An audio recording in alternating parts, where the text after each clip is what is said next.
Welcome to சர்மிஸ் kitchen. இன்றைக்கி நம்ம கிச்சனில் சுக்குமல்லி காப்பி எப்படி செய்கிறதுன்னு பார்க்க போகிறோம். வாங்க வீடியோக்குள்ளே போகலாம்.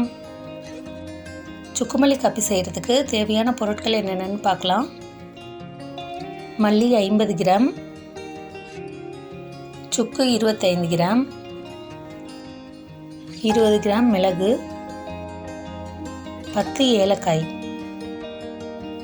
எடுத்து வச்சிருக்கிற பொருட்களை தனித்தனியாக நம்ம வறுத்து எடுத்துக்கலாம்.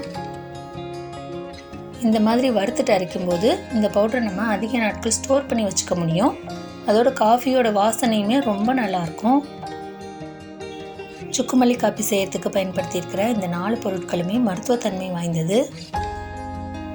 டெய்லி நம்ம 1 கப் சுக்குமல்லி காப்பி எடுத்துக்கும்போது வயிறு சம்பந்தமான செரிமான பிரச்சனைகள், இருமல், சளி, காய்ச்சல், தொண்டை வலி, பசியின்மை, தூக்கமின்மை, உடல் சோர்வு போன்ற பல பிரச்சனைகளை குணமாக்கும். நீங்கள் இப்போ தான் நம்ம சேனலை ஃபர்ஸ்ட் டைம் பார்க்குறீங்கன்னா சப்ஸ்கிரைப் பண்ணிடுங்க. கூட இருக்கிற பெல் ஐக்கானை கிளிக் பண்ணி ஆல் ஆப்ஷனை செலக்ட் பண்ணிடுங்க. அப்போ தான் நான் போடுற நியூ வீடியோஸ் உங்களுக்கு உடனுக்குடன் நோட்டிஃபிகேஷனாக வரும். எல்லா பொருட்களையும் வறுத்து எடுத்தாச்சு. இப்போ இது கொஞ்சம் ஆறட்டும். ஆறினதுக்கப்புறம் நம்ம மிக்ஸி ஜாரில் சேர்த்து அரைச்சி எடுத்துக்கலாம்.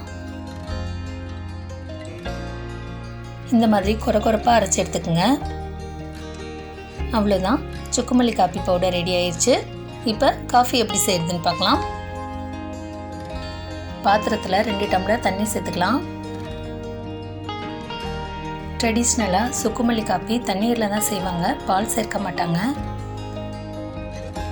தண்ணி கொதிக்க ஆரம்பிச்சிருச்சு. இப்போ நம்ம செய்து வச்சிருக்கிற சுக்குமல்லி காப்பி பவுடர் 1/2 ஸ்பூன் சேர்த்துக்கலாம். இனிப்புக்காக நான் கருப்பட்டி சேர்க்குறேன். வெல்லம், பனங்கற்கண்டு, நாட்டு சர்க்கரை இதில் எது வேணால் நம்ம சேர்த்துக்கலாம். கொதிக்க ஆரம்பிச்சிருச்சு. ஒரு 2-3 நிமிஷம் கொதிக்க விடலாம். அதுக்கப்புறம் ஃபில்டர் பண்ணிக்கலாம். நீங்கள் இம்யூனிட்டியை இன்க்ரீஸ் பண்ணணும்னு நினச்சிங்கன்னா நம்மளுடைய பாரம்பரியமான சுக்குமல்லி காப்பியை டெய்லி 1 கப் குடிங்க. ஆரோக்கியமாக இருங்க.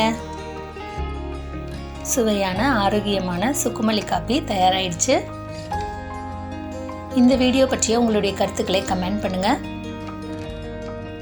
இந்த வீடியோ உங்களுக்கு பிடிச்சிருக்குன்னு நினைக்கிறேன்.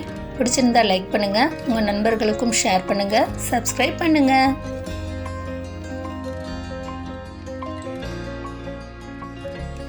தேங்க்ஸ் ஃபார் வாட்சிங்.